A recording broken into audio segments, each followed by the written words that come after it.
voulais vous parler d'un livre, encore un qui a changé ma vie, qui s'appelle Return to Love de Marianne Williamson. Alors, je ne connais même pas le titre en français, j'imagine que c'est Retour vers l'amour, Retour à l'amour. Donc Marianne Williamson, comme Neale Donald Walsch, comme Wayne Dyer, comme Eckhart Tolle, comme beaucoup d'auteurs, en fait, puisent à la source d'un courant miracle. Donc, le grand principe de ce livre, c'est de comprendre que la force d'amour complètement inconditionnelle et impersonnelle, la force du pardon, la conscience que nous sommes venus libérer en nous, en fait, par la confrontation avec la différence avec l'autre, crée des miracles. En français, ça veut dire quoi? Ça veut dire que quand vous êtes confronté à de la négativité, si vous parvenez en fait à accepter complètement cette négativité, à l'incorporer à l'intérieur de vous et à accepter complètement ce que vous êtes en train de vivre, au lieu d'en souffrir, au lieu d'être en boucle, au lieu de chercher de quoi vous êtes victime, etc., en fait, vous allez pouvoir déclencher l'étape d'après, c'est-à-dire que vous allez pouvoir déclencher quelque chose de complètement inconditionnel, de complètement, on va dire, englobant cette réalité, qui va vous donner quoi? Un espèce d'excédent d'être, une plénitude, et qui va aussi tout mettre en place dans votre vie. Donc, il n'y a pas besoin, d'après Marianne Williamson, de vouloir orienter notre vie et de nous défaire de ce qui est toxique. En fait, au contraire, il faut se focaliser sur ce qui est toxique, en fait, de comprendre que nos ennemis sont nos amis pour exprimer cette force d'amour, de pardon, de volonté de ne pas se laisser décentrer par le négatif. Parce qu'en fait, ce qui nous décentre le plus, c'est d'essayer de répondre au négatif ou de le légitimer. Plus nous deviendrons en fait malléables aux opportunités, aux possibilités, aux miracles constants qui sont dans notre vie.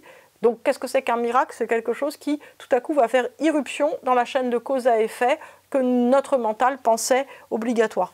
Donc, une citation de Marianne, « Notre plus grande peur n'est pas d'être inadapté sans impact vers notre plus grande peur est de comprendre que nous sommes incroyablement puissants. » Alors, en fait, l'idée, si vous voulez, c'est de comprendre que nous ne sommes pas victimes, que nous ne sommes pas, j'allais dire, obligés d'être dans un scénario négatif. C'est-à-dire que quoi qu'il en soit, la paix, elle est toujours disponible. Quoi qu'il en soit, en fait, on peut décider de ne pas être atteint par une situation. Pourquoi faire, en fait? En fait, plus on va adhérer à quelque chose, plus on va l'accepter complètement dans les cellules de notre être, complètement, plus on va avoir la possibilité de la changer. C'est-à-dire que, en fait, la position adolescente qui veut changer les choses par confrontation, en criant haut et fort l'injustice, ou en voulant se confronter, en voulant écrire, dire les quatre vérités, etc., en fait, va aboutir à une impasse. Alors que quand on avance, en fait, pour les autres et pour nous-mêmes, avec les autres et avec nous-mêmes, on réalise que, d'une certaine manière, on se libère. C'est-à-dire que plus, en fait, vous allez quelque part, j'allais dire, ne plus vous faire atteindre par la personne toxique à l'extérieur de vous ou à l'intérieur de vous. En fait, la question, c'est qu'elle aura l'opportunité soit de changer, soit de disparaître. En fait, vous allez vous-même, par la force d'amour, éjecter ce qui n'est pas convenable dans votre vie. Alors, une autre citation, l'amour est ce avec quoi nous sommes nés, la peur est ce que nous avons appris. C'est-à-dire qu'en fait, il n'y a que deux forces sur Terre, il y a la force de peur et il y a la force d'amour. Donc en fait, c'est la même chose dont parle Eckhart Tolle dans Le pouvoir du moment présent, c'est-à-dire que si, en fait, on s'installe, si on habite complètement le moment actuel, le moment qui passe avec amour, si on aime passionnément ce qu'on fait, si on aime passionnément ce qui est à être, si on essaye, on va dire, j'allais dire, se focaliser sur tout ce qui est positif, sur tout ce qui est encore dans nos mains, dans ce qu'on vit, et bien à ce moment-là, et qu'on laisse en fait, qu'on abandonne l'avenir et le passé à Dieu, au grand principe, qu'est-ce qui se passe, si vous voulez? Il y a énormément de choses qui se passent, c'est-à-dire qu'en fait, on va disloquer la peur et on va cesser de penser que la peur est un moteur, parce qu'en vérité, si vous voulez, la peur est créatrice des propres entraves qu'on rencontre. Alors que quand on avance par amour, par conviction et non pas pour fuir quelque chose, ça nous permet de créer une vie qui ne génère pas d'auto-sabotage. C'est-à-dire qu'en fait, la question, ce n'est pas de prouver quelque chose à quelqu'un, ce n'est pas de vous dépasser vous-même, ce n'est pas de vous conquérir vous-même, c'est simplement, si vous voulez, d'avancer parce que en fait, vous voulez donner quelque chose, parce que vous croyez en quelque chose. En fait, dites des choses positives au lieu de dire des choses négatives. Donc, une autre citation, la pratique du pardon est la chose la plus importante, la contribution la plus essentielle que vous pouvez apporter dans ce monde. Alors, qu'est-ce que c'est que le pardon? La force du pardon, le pouvoir du pardon radical, comme en parle Colin Tissing, c'est en fait, si vous voulez, une force d'adhésion totale à ce qui est pour pouvoir le dépasser. Non pas pour être dedans à jamais, mais c'est pour pouvoir d'une certaine façon, si vous voulez, l'absorber et passer à autre chose. En fait, c'est pour enlever la négativité à une situation, il faut quelque part y adhérer complètement. Une fois qu'on y a adhéré complètement, cette situation va se dissoudre de soi. Donc le pardon, en fait, nous permet de nous libérer et de ne pas engendrer en fait des erreurs de point de vue, c'est-à-dire de cesser de regarder en arrière. En fait, il y a quelque chose d'incroyable qui se produit quand on ne se soucie plus d'avoir raison ou tort, quand on se contente en fait de ne vouloir que exprimer de l'amour, de la gratitude à la vie, parce que tout à coup, si vous voulez, on entre en fait dans une autre loi de cause à effet qui va pouvoir remettre la justice, véritablement, si vous voulez, c'est-à-dire quelque chose de plus grand, quelque chose auquel en général on n'a pas pensé, c'est-à-dire que c'est quelque chose qui met chaque chose à sa place. Donc à chaque moment, on doit choisir, donc c'est ce que vous avez à faire, c'est ce que j'ai à faire, à chaque moment, c'est choisir entre la rancœur et le miracle.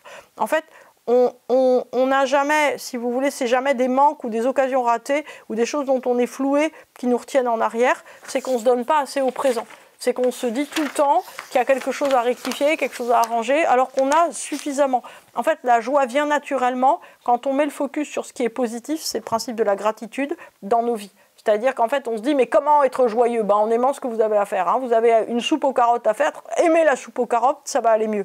Donc il faut comprendre que tous les mécanismes de défense, de négativité, de positionnement, de poser ses limites, de colère, de haine, viennent en nous, en fait, d'une volonté de reprendre le contrôle et d'avoir raison. En fait, l'amour se contrefout d'avoir raison, ce qu'il veut, c'est être joyeux. Donc ainsi, chaque relation peut devenir un enjeu où vous donnez, où vous reconnaissez, sans rancune, les limites de l'autre, c'est-à-dire que l'autre il est limité, vous savez quoi vous aussi. Donc en fait la question c'est qu'à un certain moment en fait il faut être complètement, j'allais dire, en accord avec les choses, et si vous ne pouvez pas être en accord avec une partie des choses, mettez-vous ce dans quoi vous pouvez être en accord. Un monde en fait délivré des peurs fera surgir des miracles sans cesse, je répète. Un monde délivré des peurs fera surgir des miracles sans cesse. C'est la chose qui est très importante. Je pense que vous avez déjà remarqué qu'il y a des miracles dans nos vies. Ce que je vous demande en fait de remarquer, c'est qu'il y en a tout le temps en vérité. Donc il y a une rupture avec ce qui semble être un cadre logique, c'est-à-dire que c'est très drôle en fait tout à coup quand on se rend compte que ce qui nous arrive est impossible. Impossible d'un point de vue logico-mathématique. Donc le logico-mathématique, c'est juste une expression en fait de Mercure qui essaye en fait de mettre un monde qui lui semble logique parce qu'il a remarqué 4 fois quelque chose. Et en fait, on est beaucoup plus que ce cadre, évidemment. Donc le miracle, c'est le choix d'un changement de perception de la peur à l'amour. C'est-à-dire qu'à chaque fois que vous avez peur, vous revenez en fait dans le monde de la culpabilité. À chaque fois, c'est-à-dire qu'en fait, quand vous avez peur, vous culpabilisez, c'est pour ça que vous devenez agressif. Donc chaque fois en fait qu'on devient adhérent au monde de l'amour, on ne culpabilise plus. Donc le pardon libère l'âme, non pour excuser quelque chose, mais pour nous désidentifier à une histoire de douleur. C'est-à-dire que vous comprenez que vous n'êtes pas cette douleur, que vous pouvez être autre chose. Donc la gratitude, elle est libératoire. C'est pas juste, j'allais dire, des fleurs sur un chapeau. Hein. Voilà. L'amour, en fait, c'est quelque chose qui va nous permettre de nous conquérir nous-mêmes, puisque l'amour est déjà tout. C'est-à-dire que c'est l'expression même du grand principe. Qu'est-ce qui fait pousser des fleurs? L'amour du soleil et l'amour de la pluie pour la terre. C'est la transition en fait d'un état d'être qui a tout et qui ne se soucie plus autant d'avoir. C'est-à-dire que si vous comprenez que rien ne peut vous prendre ce que vous êtes, vous irez beaucoup mieux.